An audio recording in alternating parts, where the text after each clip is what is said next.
Good morning. A very, very good morning to all of you here. I am Cicely George, the Executive Director of Thai Dubai, and it is my absolute pleasure to welcome each of you to today's session.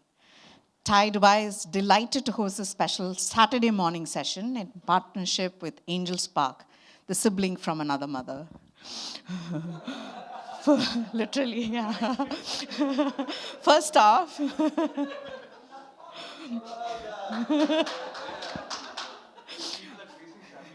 and I didn't even want to take a gender, which is why I stuck to sibling. First off, I feel so grateful that Zach is here with us in person and not doing a virtual session. I think we are super lucky to have him here with us to share his wealth of knowledge, the key drivers of understanding yourself as a leader, as a founder, building big companies, teams, and to lead with a culture of self-awareness, growth, and performance. Thank you, Cristina, for making this magic happen. Make sure you get the formulas today to create your successful teams, understand yourself. People make companies and not the other way around. To everyone who have turned up on Saturday morning, we see you, we hear you, we know you've given up gym, cycling, golf, fishing. I've heard all of these things in the conversation. I promise you it will be worth it. Before we start, I'd like to just really share a few words about Thai Dubai. I know there are a lot of new people.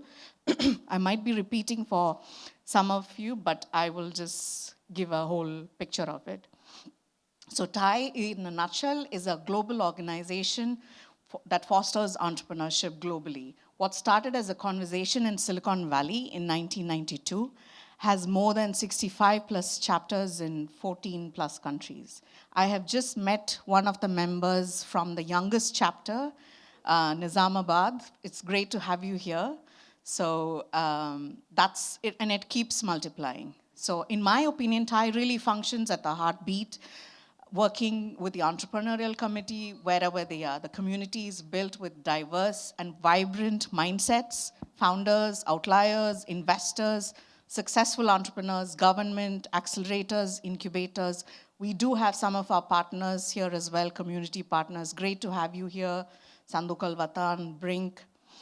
So we work in sync with all of the entire ecosystem. I would like to specially acknowledge our partners, Angel Spark, Dubai Internet City in5, who are like extended family for us. Also Skyline University College, Paramount Computers, Us Pankaj, Tonic Worldwide, and US Mission for UAE, who support the chapter. Thai functions on 5 main pillars, namely mentoring, networking, education, funding, and incubation. While Thai has a global reach, Thai Dubai, we make sure the chapter focuses on the regional ecosystem. So there are some great programs which we run for all the entrepreneurs here in the UAE and wider MENA. We've been doing this for over 23 years in this region. I'll just very quickly go over the programs. The mentorship program, extremely beneficial for companies that are looking for support from seasoned entrepreneurs. So we have very successful entrepreneurs who form the backbone of the chapter. They are willing to give out time and really help you navigate your journey. I know some of our mentees are here, a lot of our mentors, of course. So it runs in batches. What is important is you keep your ears tuned to our social channels to know when the next batch gets announced. Then there is a Thai Women MENA program, absolutely brilliant. The 6th year running in 2025. We've launched in UAE, but have expanded over to run it in person, 5 separate pitch competition to select the best across Saudi, Egypt, UAE, Emirati has a separate track, and of course, rest of Middle East as well. So keep your eyes out. That gets launched in the first quarter. Then there's also the Thai U program, which focuses on early stage ideas that work with the youth and universities. So this is the 7th year that we're running it. We launched it with one university with a few ideas, but over the years we have around 49, 50 universities with 200 ideas coming through. So this is, you don't need to be licensed, but if you know of young people who are in universities, this is the program that you want to get access to. We also connect you to the global side. Both the programs has its finals in the Thai Global Summit, which is going to be in Jaipur in December this year. So as I was saying, Thai Dubai is the only Middle East chapter of Thai. in Dubai Internet City for over 23 years. The best way to follow us is on our social channels, Thai Dubai everywhere, LinkedIn, YouTube, Facebook, Instagram, Twitter, X, all of it. You can just look for Thai Dubai. A very special thank you to all the charter members of Thai Dubai, to all the board members who make the amazing happen in the chapter, especially to our Director of Events, Bianca Gracias, who has been aptly named the Events Messiah. Before we start, I would like to introduce you to Deepak Padmanabhan, who will share a bit about Angel Spark, and I would like to very selfishly introduce from the Thai Dubai side. Deepak is a legend, a builder. He has been part of building flourishing institutions, right from Etisalat to TCOM, former CEO of EITEL, part of Dubai Holdings, and of course, one of our founding Thai Dubai member, past president twice, and also the board member, investment committee member of Angel Spark.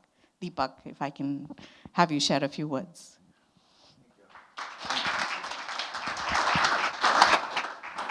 Hi, good morning, everybody. I am a founding member of both Thai Dubai and Angel Spark. Angel Spark was born out of the need for angel investment in the region. We were festering this idea for quite some time that there is a need for angels to come forward, but we didn't know how to get it together. In 2023, we saw an influx of startups coming into the region, and we are about 50 to 60 thought leaders and investors who came together to form a syndicate to invest in startup companies. And we have a very, very simple process. We said we'll make it very simple and easy, and we'll not take too much of time. So those of you who are interested, in startups who are interested, go to angelspark.net or meet Mayank, who's here. He's our general manager, and he'll give you all the information. It's very simple. You apply online. We have a selection process. The selection process is internal, where we weed out all the ones which are not relevant, and then we pick a few, 15, 20, sometimes 30. We get about 150 to 200 applications every month. A week? So Mayank does the job of weeding them out, and then we have a selection committee wherein we have domain expertise across all sectors, so we invest in every and any sector possible. So, and across the region, and we have some investments outside the region as well. So what we do is that then we go through the selection process, and then we shortlist 2 or 3 for a pitch event like this, or at GITEX, or every month there is a pitch event, probably about 8 to 9 pitch events every year. And we make, the investment committee meets right immediately after the pitch, and we decide there and then, subject to due diligence, of course. It's a very simple process. And those of you who are interested in joining the syndicate and being part of this journey, it's very, for me, I find it personally very refreshing, and get a lot of ideas from the young people who come up with brilliant ideas and they don't know how to go about it. And we help them through that process. To date, we have about 13 investments which we have done. We opened shop October 2023. And if those of you are interested in any further information, feel free to contact me or Mayank. Thank you.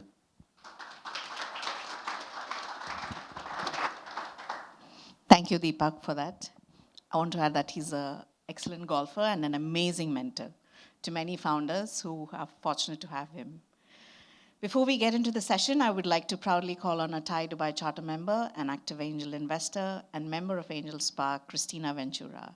She's now the GP and Chief Catalyst Officer at White Start Capital, a multi-stage tech investment platform, and founder at Ventura X Ventures.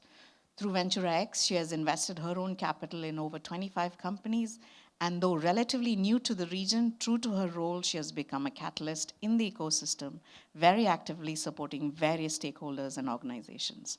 Cristina, I would like to call on you to introduce our speaker for today. Thank you, Cecily. First of all, a big thanks to Cecily and Mayank and the entire team that made it possible. So a big applause for all of you guys. So it's an honor to be here with all of you. I'd love to hear from you. Who is from Thai here? Okay, Thai, and from Angels Park? And the rest is like a kind of a mix. Who is kind of a startup founder? I think there's a few startup founders. Excellent. And somebody else maybe on corporate or government. So that's a beautiful mix. We met a lot of people. And it's an honor to be here with all of you guys because, as you might know, Zach doesn't live here. Zach comes from New York, so it's an honor to have him here today. It's a great partner in crime. That we have worked in a few things already. And I can tell you that if you need anything after this presentation, he's the most active responder, 24/7. I think that comes from Bridgewater, right? Because he's been always super active in anything that you need. So this session we were putting together with Ty and with the colleagues of course, of Angels Park, to bring together this kind of incredible topic, which is about personal growth, but as well about team performance optimization and the most important impact with our teams. So Zach brings an incredible background, 15 years of experience. He's been doing, it's here, perfect. I wanted to share a bit more personal, right? But he brings an impressive background, 15 years. So 4 years, I started Principles by Ray Dalio as well, together with him. Who has read Principles here? That's nice. You know, I highly recommend. It's one of the best books, changed my life. And he worked very close. Of course, Zach founded everything from the beginning, together with Ray. And together developed this tool. Have you taken the test, guys? Yes? Good. Very happy because this test is going to change as well the way that you see this. We are going to share everything afterwards. But what is more impressive of Zach, he's the really mind and heart behind everything that has been happening at Principles and as well at Bridgewater. So Bridgewater is the largest hedge fund, as you might know, in the world. And he was the chief of staff, changing the entire culture and bringing everything up to the next level.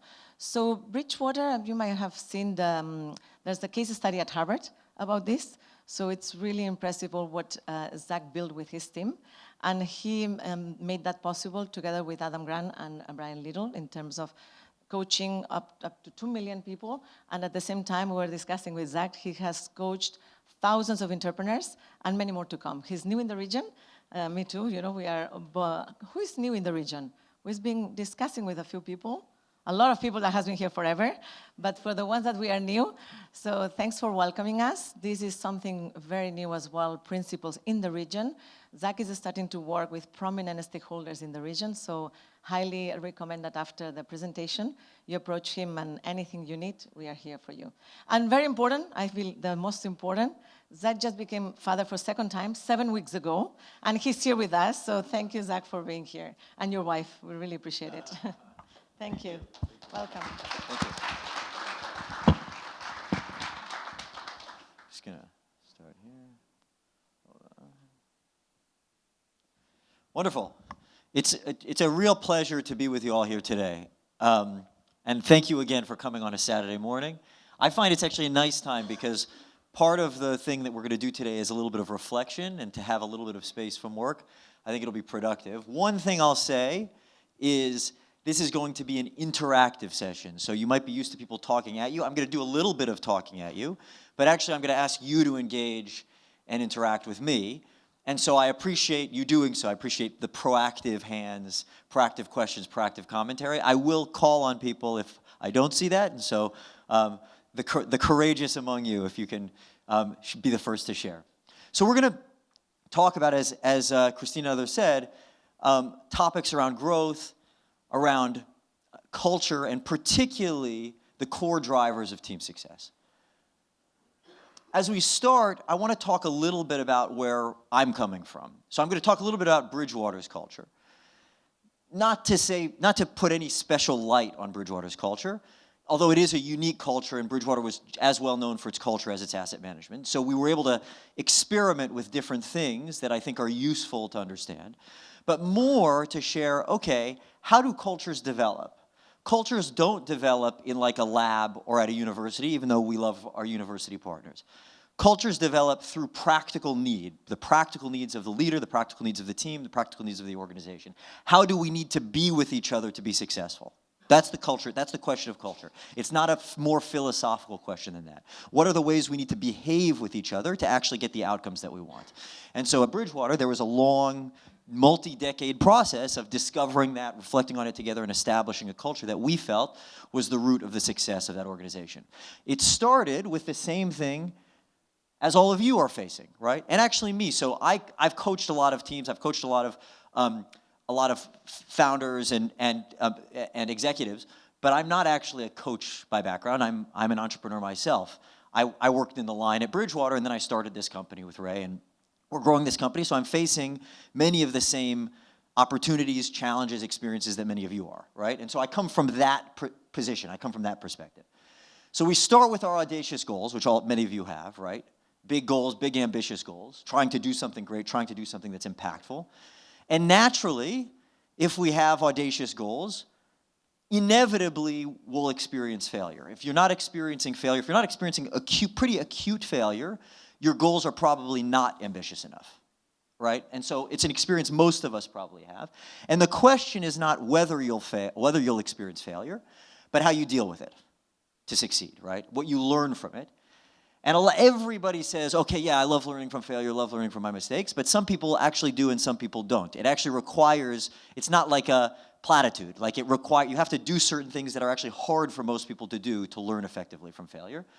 But if you do, and what we did at Bridgewater was in any case of failure, we wanted to say, what principle can we use? What can we learn? What principles can we learn that would help us operate differently in the future, right?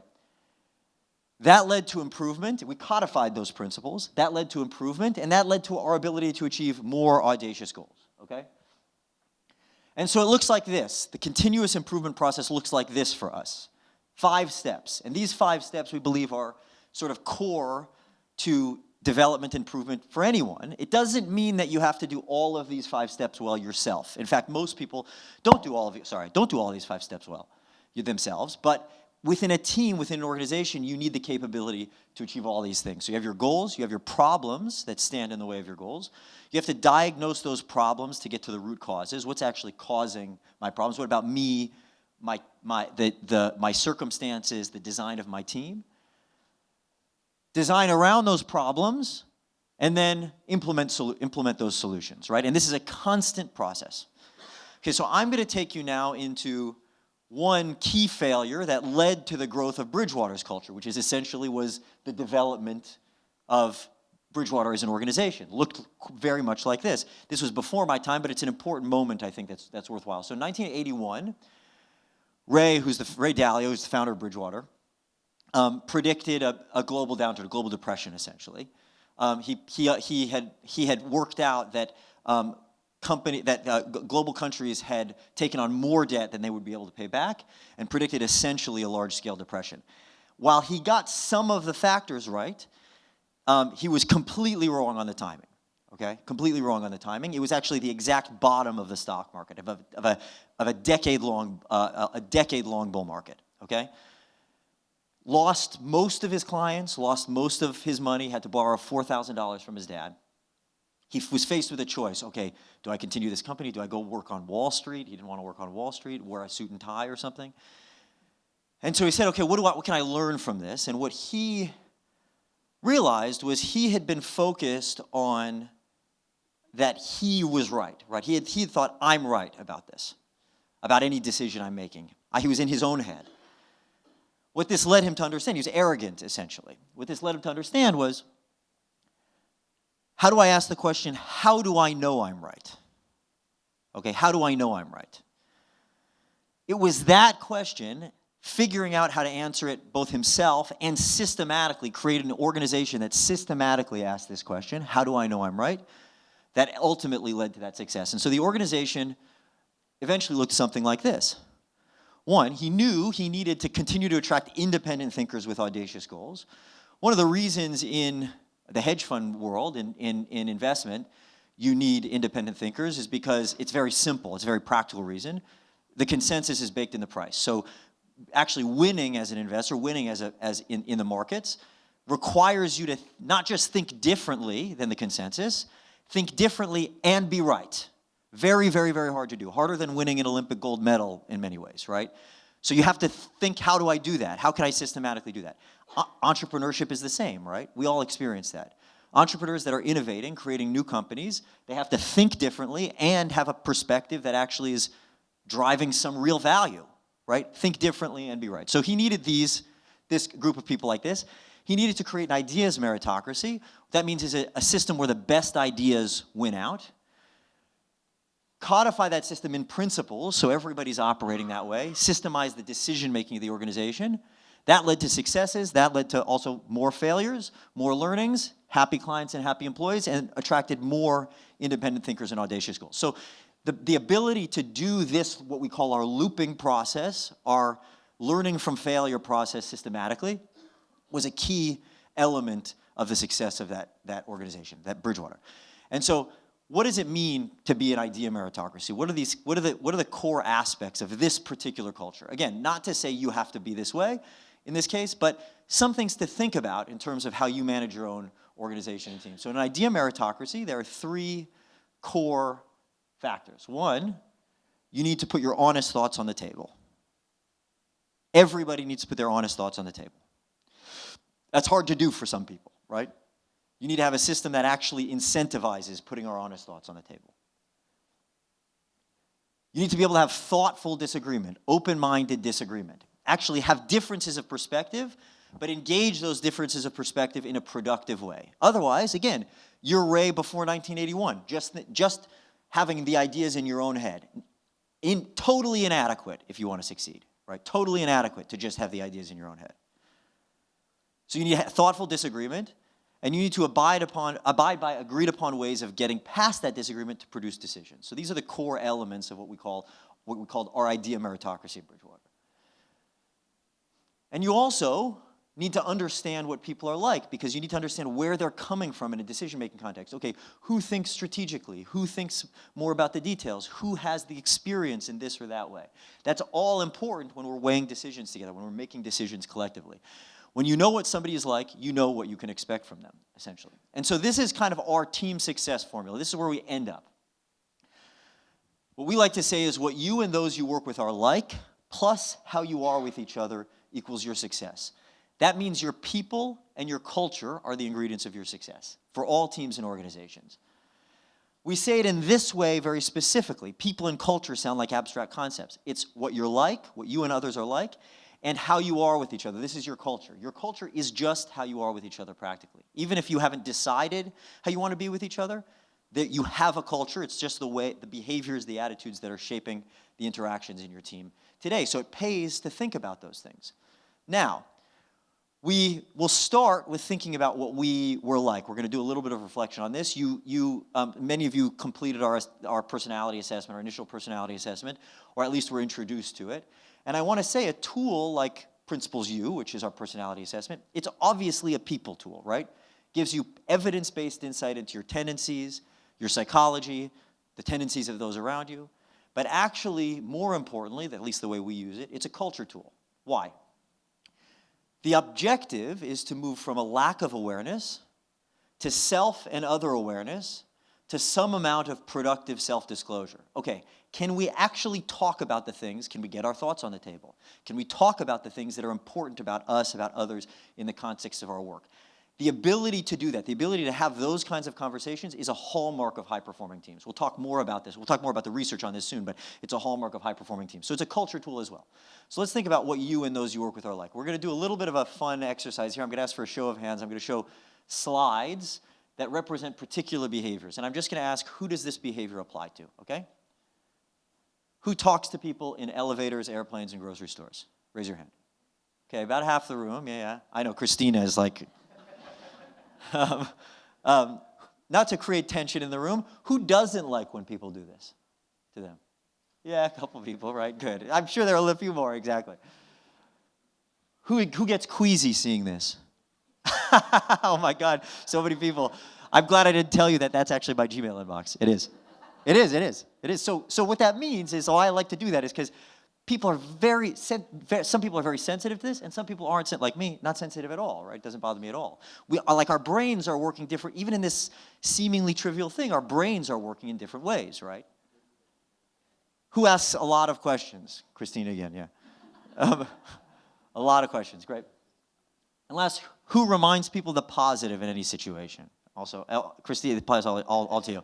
And it doesn't mean, it's not necessarily good or bad. Some people, it doesn't mean you don't like the positive in situations. Some people just have this tendency, have this particular bias that they're the ones to remind people of the positive. So why did we do this? Seems like a silly exercise, but a little icebreaker. But it's actually really substantive, okay? One, our personalities, these are all personality-related behaviors. Our personalities impact a lot of our behavior, including things that we might consider trivial. So it pays to think about it, pays to understand it a little bit. More importantly, we all see things through our own eyes, often through the lens of our personality, among other things. To the extent that when somebody thinks differently or operates differently, our brains judge them for it. Even if we're not explicitly doing this, our brains judge them for it. Often we react to it, right? Sometimes we say, oh, they must be confused, or they must be wrong. They must be crazy in the worst case, right? We say that's the worst case, but we're doing it all the time. Our brains are doing this all the time. The question is, can you use a tool like this? Using tools like this effectively means stepping above ourselves, right? Can we do that move, step above ourselves, and rather than react, often unproductively, can we get curious about what might be driving that difference in way of operating, or difference in behavior, difference in understanding? It doesn't threaten our ability to decide ourselves. That can still occur. But using that understanding to say, ask ourselves the question, get curious. How might I communicate? How might I engage? How might I collaborate with this person more effectively, right? Knowing what I know. That, again, is a hallmark of effective teams. And so if we can make that move a little more often, 10%, 15% more often, we can have healthier relationships, healthier both at home and in work, and healthier teams ultimately. And so, two quick questions here to close this portion. How many of you have found yourselves annoyed by a colleague in the last few weeks? Most of us, come on, most of us. Most of us, right? Happens all the time. How many of you have consciously tried to annoy a colleague in the last few weeks? Yeah, a few. There's always a few. There's always a few. The point of that question is right. We're not going to mitigate all of our annoyance. It's a natural part of life, right? It's a natural part of our interactions. But understanding this gap that actually much of the time that we feel negative emotion, frustration, annoyance, is not related to whether the person is intending to do that to us, intending to create that emotion to us, is important, right? It's important to understand, okay, probably they're not trying to piss us off. Probably they're just acting out their own drives, their own motivations. And so if we understand that, we can actually have much healthier relationships. And so we're going to get into a reflection that you're going to do together here. You're going to pair up just the person next to you and talk. But first, I want to talk a little bit about our understanding of personality and why it's important to reflect on specifically. So I ask you just to try on these set of assumptions. One, to work well together and create a cohesive culture, we should start by, one, understanding ourselves, understanding others, and this can be the hardest part because it requires a little bit of vulnerability, welcoming others, understanding a bit more about us, okay? And a personality tool can be a good way of doing that. Let's talk about what personality means. I call it getting into the personality mindset. And again, you don't have to take, even if you didn't complete this assessment, you'll be able to participate in this reflection, but I want to encourage you to use tools like this to actually reflect on yourselves, because these are tools that actually provide evidence. They're real ways that we know people globally are similar, different in ways that drive their actual behaviors. And so personality is just the set of tendencies you carry around with you, our patterns of thought, feeling, action, etc.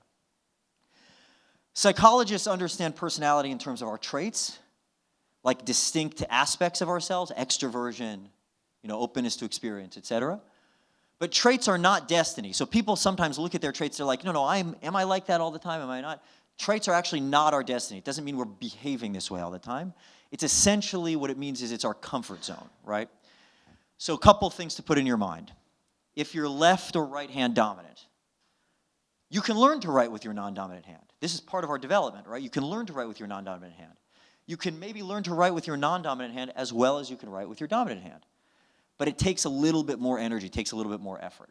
Similarly, if you enter a room that you're very comfortable in, right? That's very natural for you. What is your most natural set of behaviors?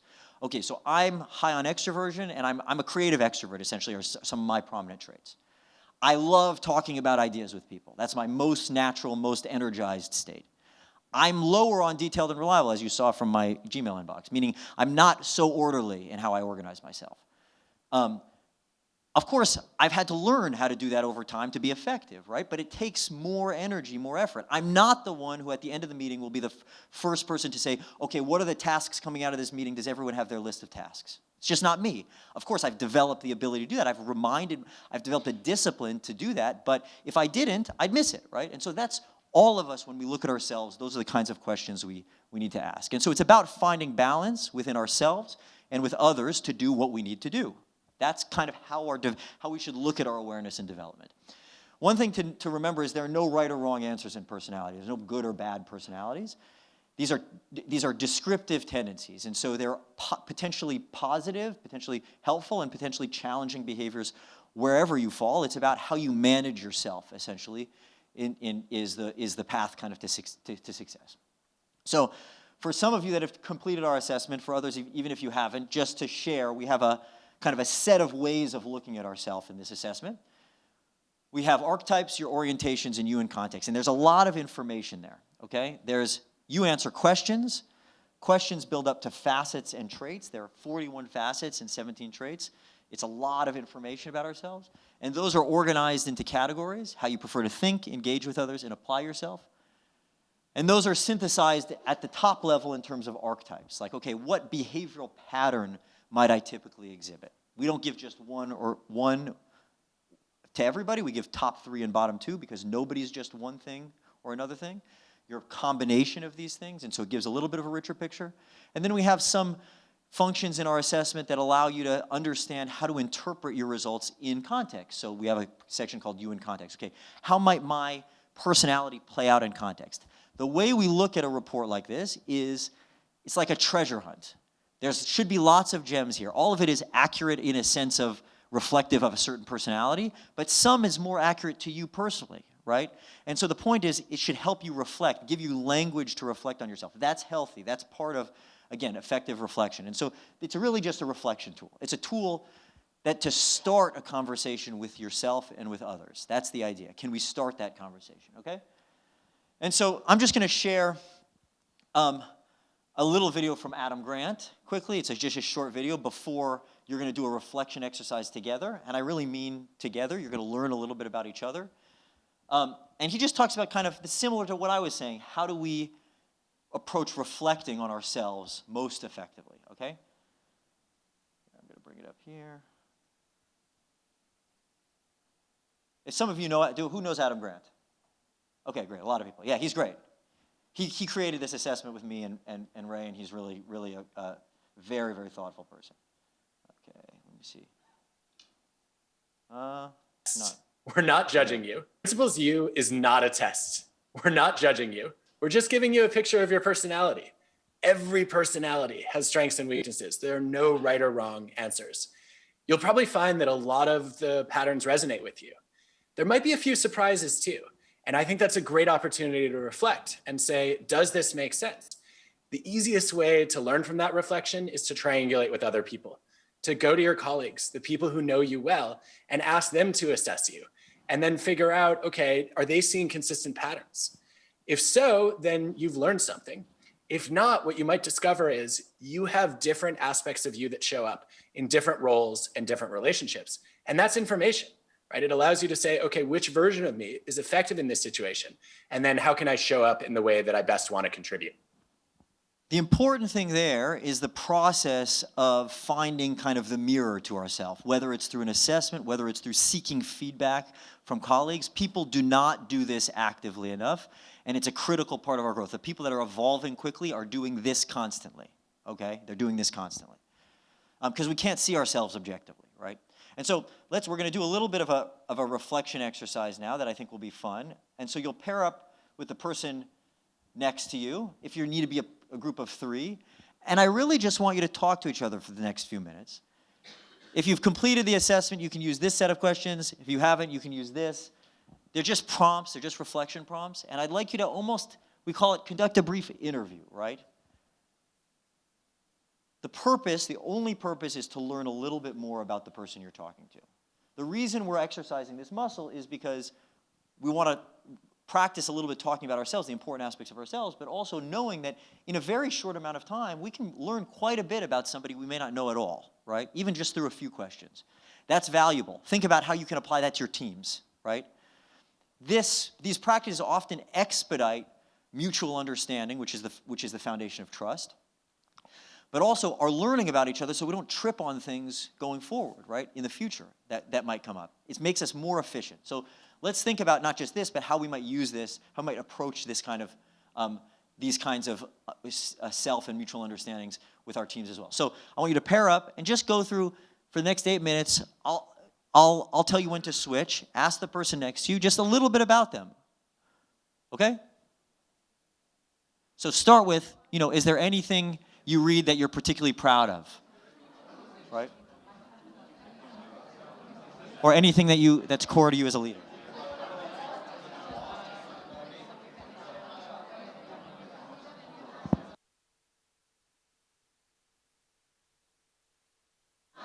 And you can use these or other questions.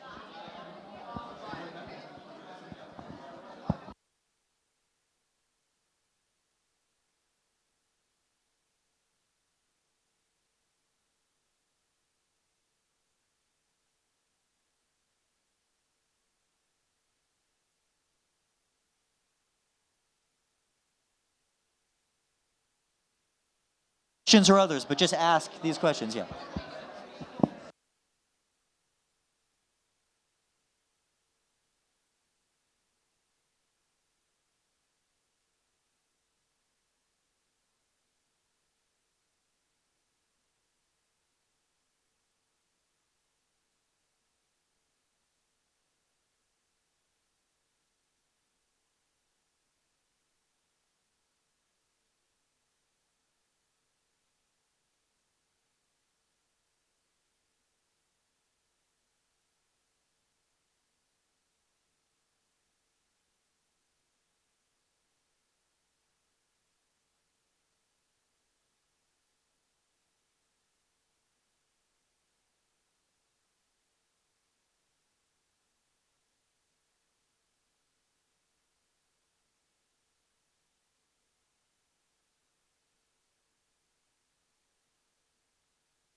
Okay, switch if you haven't switched to your partner. You can be talking organically, but if you haven't switched, 4 more minutes.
One minute.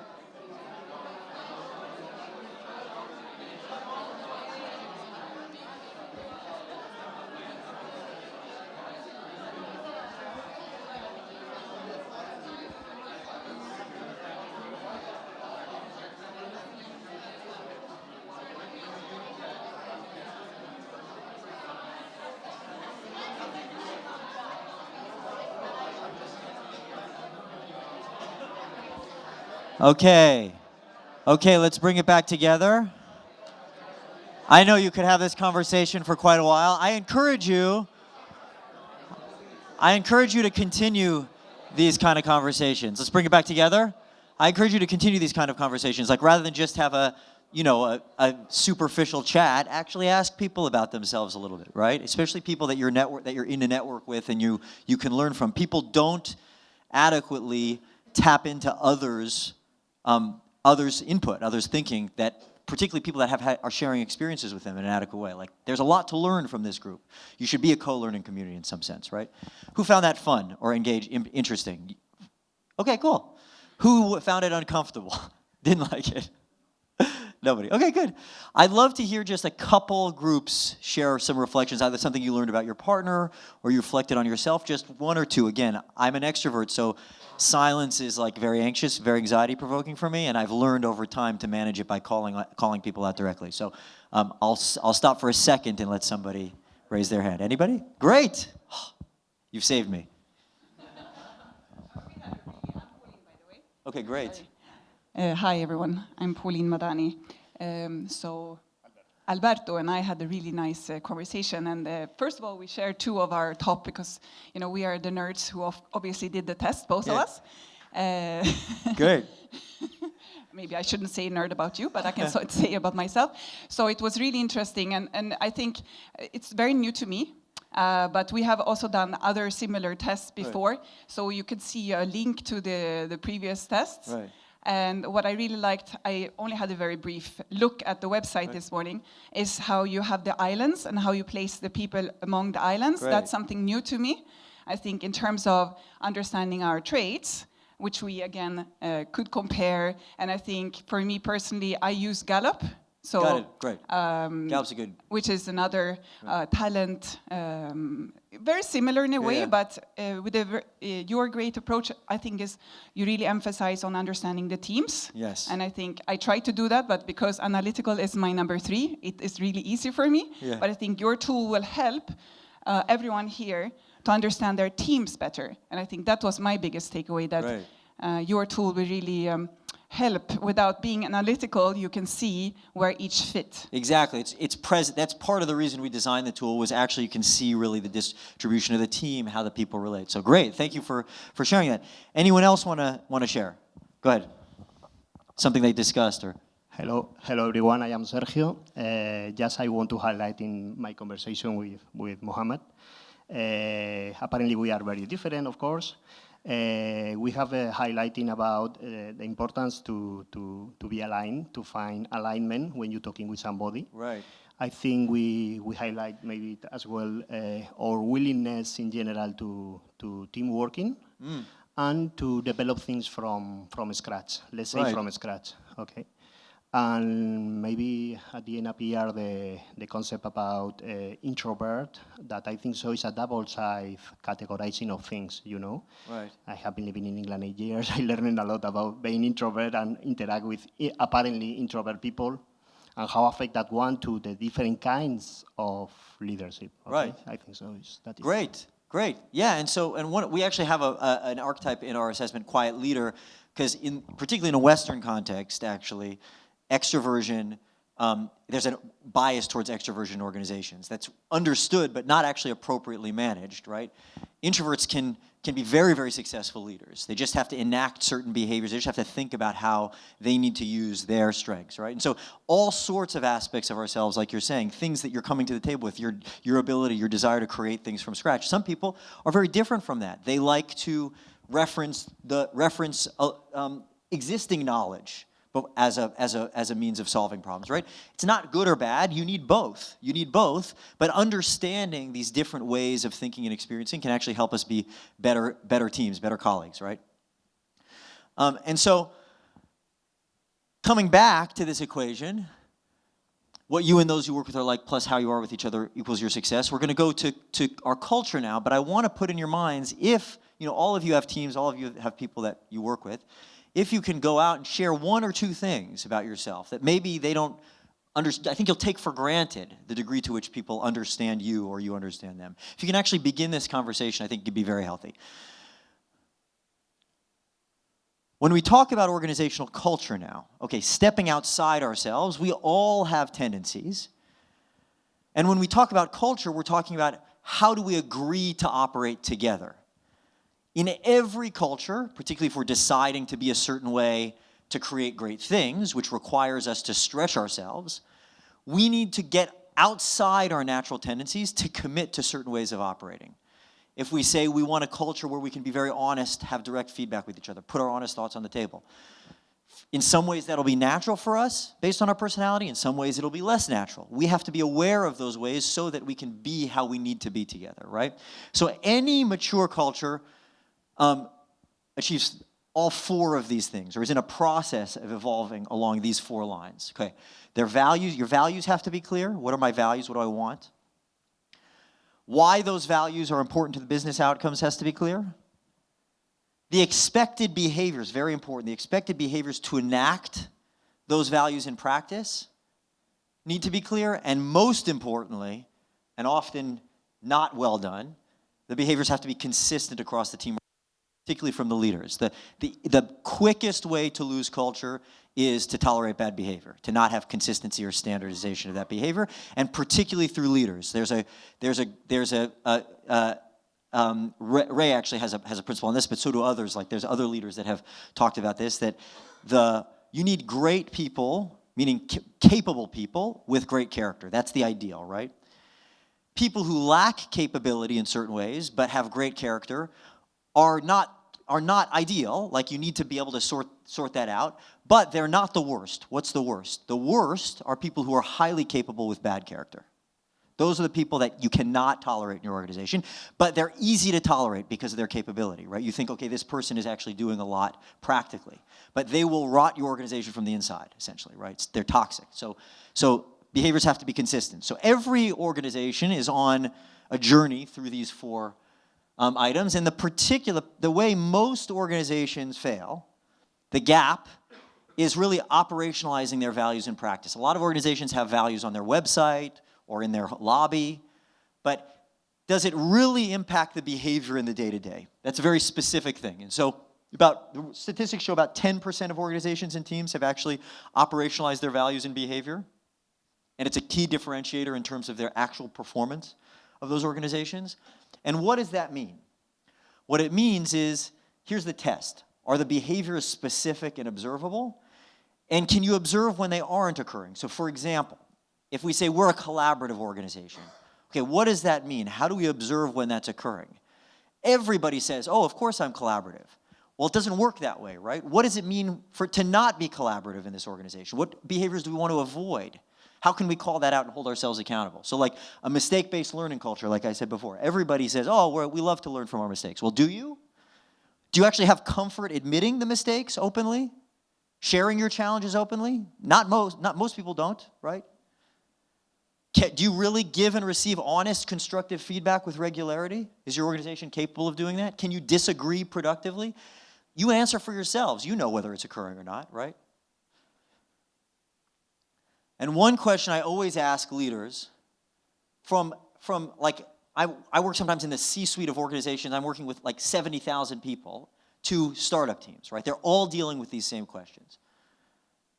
Who are the heroes? That's a key question in your culture. What I mean by that is, who are the people that get ahead in your organization? Who are the role models in your organization? That's going to determine your culture. If the people getting ahead in your organization are people working the system politically, you're going to have a political organization, period. If the people in your organization that are getting ahead are the people that are open about their challenges, dealing with their challenges well, honest, forthright, have integrity, if those are the people championed in your organization, that will determine your culture. So who are the heroes? Very important question to think about in your organization. And so what is culture? People think of culture as this thing outside, as I said, an academic concept. It isn't. It's just how we deal with each other, how we're interacting together. And in that sense, culture is destiny. What do we mean by that? Our culture in practice it's literally just the cause and effect linkage between what we want, our values, and what we get, our outcomes. If we value innovation, we want to create something new, something impactful, well, how do we need to operate to innovate? There are ways of operating that will lead to innovation and ways of operating that will not. We have to think about this. We have to actually put it into practice to actually get innovation on the other end, right? To get outcomes that are new and innovative. There are three, if I can synthesize, there are really three core aspects that both our experience and the research shows are core to growth, innovative, and performance cultures, right? And so these are the things, if I'm going to simplify it as much as possible, I'd say any leader, you should be thinking about creating these three things in some way in your organization. They're a hallmark of healthy, high-performing teams. One is a culture of excellence, accountability, and ownership. That means high standards for excellence in talent and results, and high levels of ownership and willingness to hold ourselves and others accountable. One. Two, feedback, transparency, and what we call getting in sync. That's a culture that prioritizes giving feedback, including constructive feedback, but not just for its own sake, because the ultimate goal is that you're investing in getting in sync, so you have the best teams have deep shared understanding of their most important realities.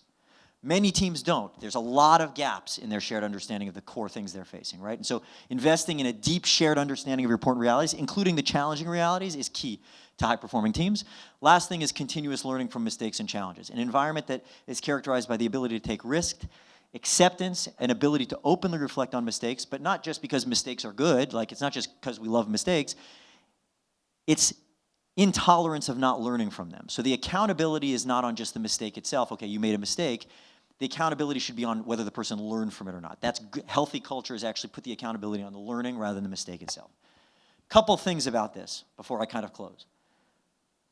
The concept of, a lot of people have heard the concept of psychological safety, but it's not really well understood, right? Psychological safety is the ability to take risks, to express oneself openly without fear, essentially. People think psychological safety is like making people feel good, that people feel good in a psychological safety environment. Okay, maybe deeply they do, but actually the feeling of needing to make people feel good in your team is reflective of a lack of psychological safety, okay? So it's actually the opposites. When we think of psychological safety, Amy Edmondson, who is the kind of most recent researcher who really popularized this term, one of the ways she discovered it was she was surveying, she was analyzing teams, differential performance in teams, what differentiated high and lower performing teams, and she found an interesting fact. She saw that the higher performing teams, on the surface, what they said is had more problems. Couldn't be, right? The higher performing teams have more problems. Then she looked deeper, and she realized all teams have problems. The lower performing teams probably have more problems.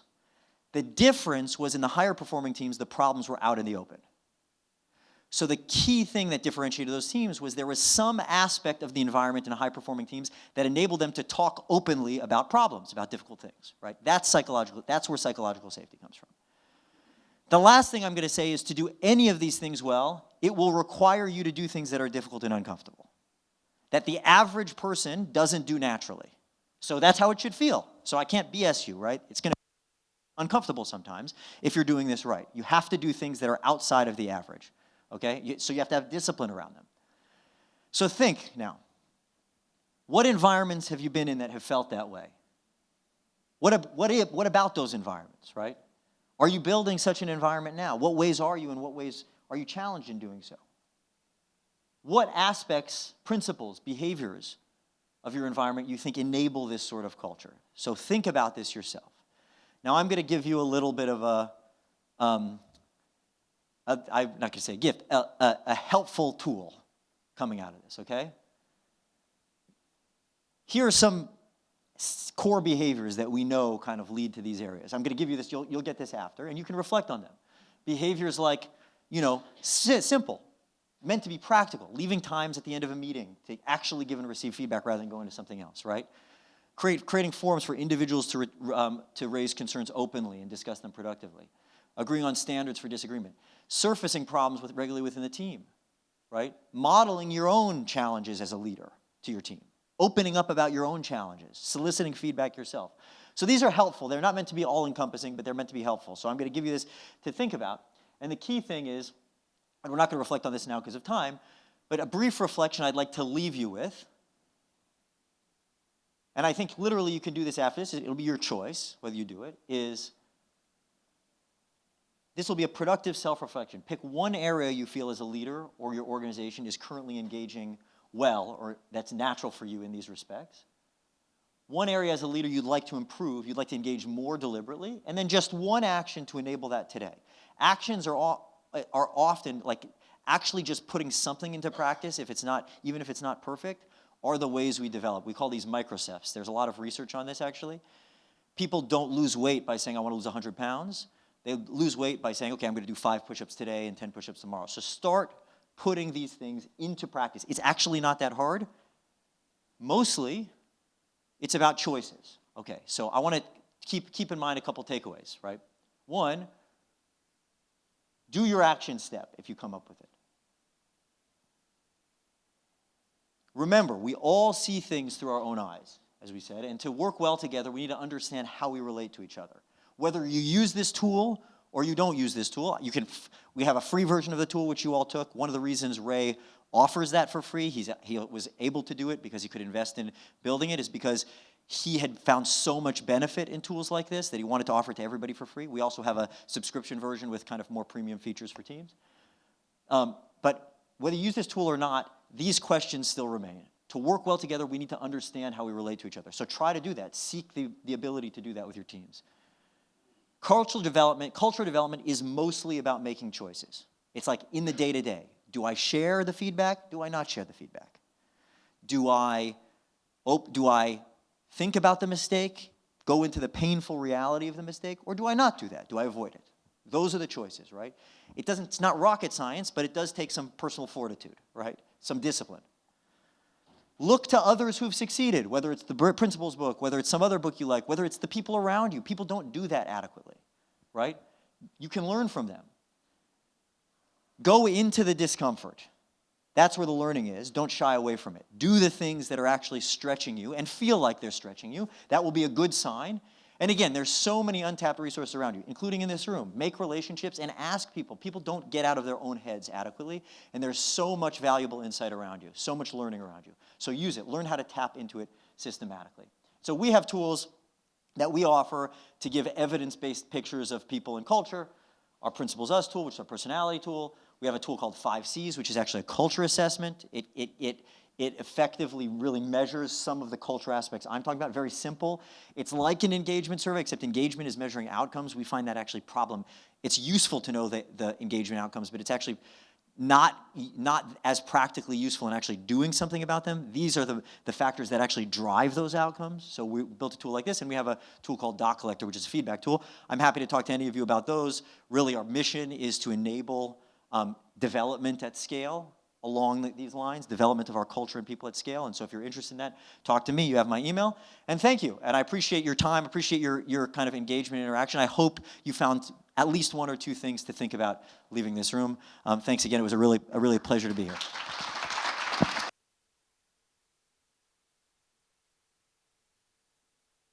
A Q&A maybe if people want to. Yeah. Okay.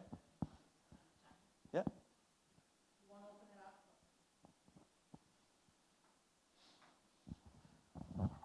Zach, great presentation. Thank you so much. Thank you. My name is Vic. What are the top 3 cultural challenges that you see when you're consulting with businesses and delivering your services to them? Oh, really good question. One is the clarity. One is what I was saying before is how clarity of the behaviors relative to the values. Like, what are actually the behaviors that are expected, and being very clear about those. That's one. 2, what I'd say is the ability, I'd say almost like determination to actually do something about it. I find the great leaders are like, we just have to do it even if it's difficult. Like a lot of leaders are like, well, it's difficult. Like you always get the question, well, that's really difficult. It's like, okay, what do you want me to say? Don't do it? Right? And so, but you get a lot of that, even with senior leaders. It's like, oh, that's difficult. It's like, yeah, that's right. And so the actual determination, the will to actually do it. And I'm thinking, and the third one is the emotional aspect. So that, and it's related to the second. We almost call it the 2 U's, which is like you really have to have a high-performing organization. You really have to get people operating at a higher level. And what that means is getting past some of their natural emotional instincts about things, like, okay, the difficulty of feedback, to actually do the things expected of them. And so there's always okay, how do we bring people through to operate in the ways we need to operate? And so there's always emotional barriers to that. And so the question is how you deal with those, right? And so that's a big challenge, actually, because there's a lot of kind of training, development, culture creation that needs to happen for that to occur. And so I'd say there's always the kind of the emotional layer. It's related to why things are so difficult. But dealing with that, straightforwardly, saying, there really is going to be challenges here. People, it's not going to be comfortable for everybody. How do we deal with that? I think is the third thing. Great question. Hi, thanks, Zach. Culture often is an afterthought, or a lot of times, larger organizations say, okay, we need to react and either change our culture or start building a different culture. Yeah. But when we look at kind of the opposite end, which is early stage startups, when is the right time to actually be intentional about culture? Because right. In the early days, you're 1, 2, 3, maybe even 4 employees. You're busy just trying to survive. So when is kind of the right time to really be intentional about it and start right. building this with? Great question. So, and it's logical, right? In teams where you're just your founding team, culture almost exists by osmosis. It's like you're operating a certain way, and those people came together because they want to operate a certain way, typically, right? So it's not, you don't need to write it all down, or there's not an acute need to write it all down. What I'd say is even at that stage, being intentional about it is important. I'll tell you why in a sec. Definitely at the question of investing in culture at the right stage is a critical one. So I'd say as early as possible, certainly when you're expanding beyond a founding team, you should start talking about your culture, I believe. Ray at Bridgewater, it's a funny story actually, he used to write personal holiday cards, Christmas cards, to every one of the employees before the company got big, right? He realized, this is kind of an interesting insight, when the company was 67 people, it broke his back to write personal cards. And he realized, I can't have the contact I need with everybody in my organization to actually make sure things are running how I need them to run. So that was a big insight for him just in writing those cards. And so 67 is not a precise number, but you do get to a scale that you need to have some standard understanding of these behaviors and consistency. If you get past that and you don't invest in it, it's much harder to unwind, much harder to unwind. Was talking to a founder a couple months ago about mid-growth, and he has about 400 people in the organization now, so it's not a small organization anymore. And he confided in me, he said, I don't even want to come to work anymore. I don't recognize my organization. It doesn't feel good to me at all. That was shocking to hear from me, right? And it's not unusual. Don't let it get there. So I'd say as early as possible, start talking about it. Then when you get larger and you really feel that, okay, I can't have personal contact with everybody, that's really the moment, you really have to start institutionalizing, not in a dry, I know that's kind of a dry word, but making pervasive specific aspects of that culture, or you'll lose it very quickly. People tend to just operate how they want to operate, right? How their instincts to operate. And so unwinding it can be very, very challenging. Go ahead. In a what, sorry? In a merger and acquisition this is a good scenario, question. when Yeah. there is integration involved, there are obviously two different cultures, or there is some overlap. You have any kind of a tool or a way of changing or adapting new cultures? Yes, I think this is an important question, and it is a challenge. So one, we have a tool that talks about the 5 of the most important aspects of any healthy team culture, which I think is good to have, especially in times of transition. You can use that as a point of recourse and almost make it a journey together as you're doing the acquisition, as you're coming together, that we're all learning this thing. The questions that you're asking, the challenging one is like, okay, what if one has a culture ready and another has another culture, and how do you bring those together? And what I'd say is what we see, again, this is a challenge, like it's genuinely a challenge. The leaders have to agree on something from the top.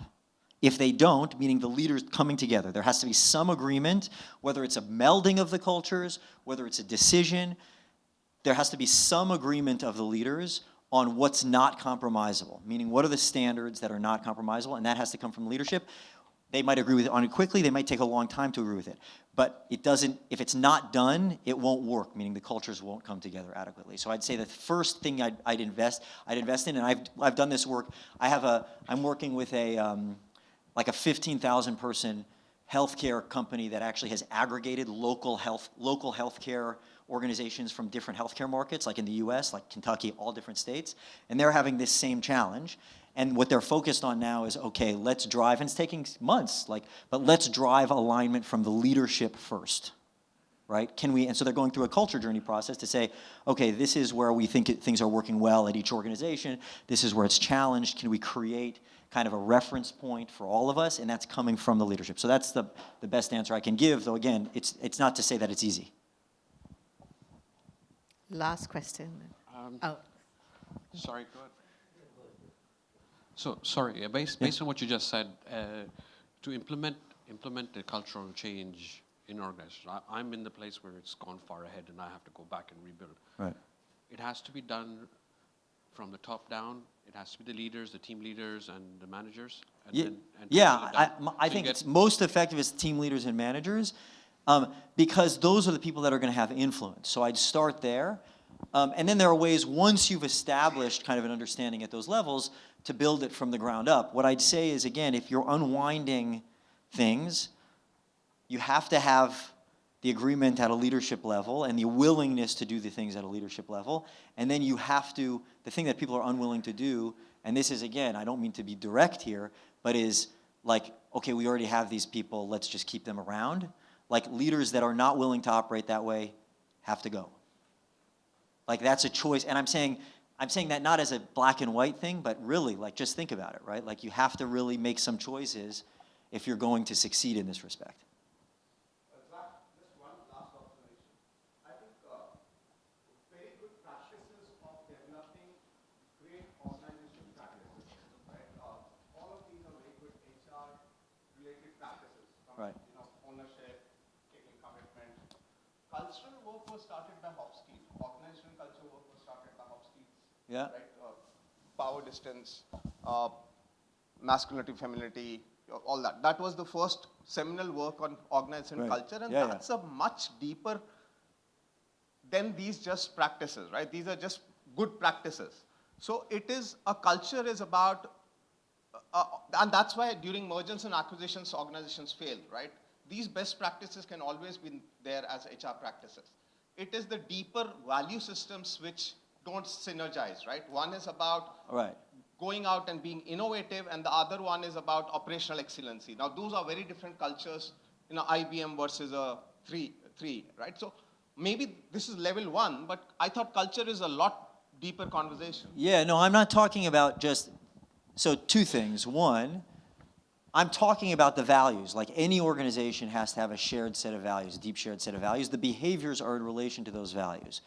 All I'm saying is that, and so I think you're thinking about this as maybe operational excellence or feedback, transparency, and getting in sync, but those come from somewhere. Those are kind of aspects of high-performing cultures, but they come from somewhere. I think HR actually is a barrier to these things. So I don't think these things come from, in my experience, I don't think these things come from HR at all.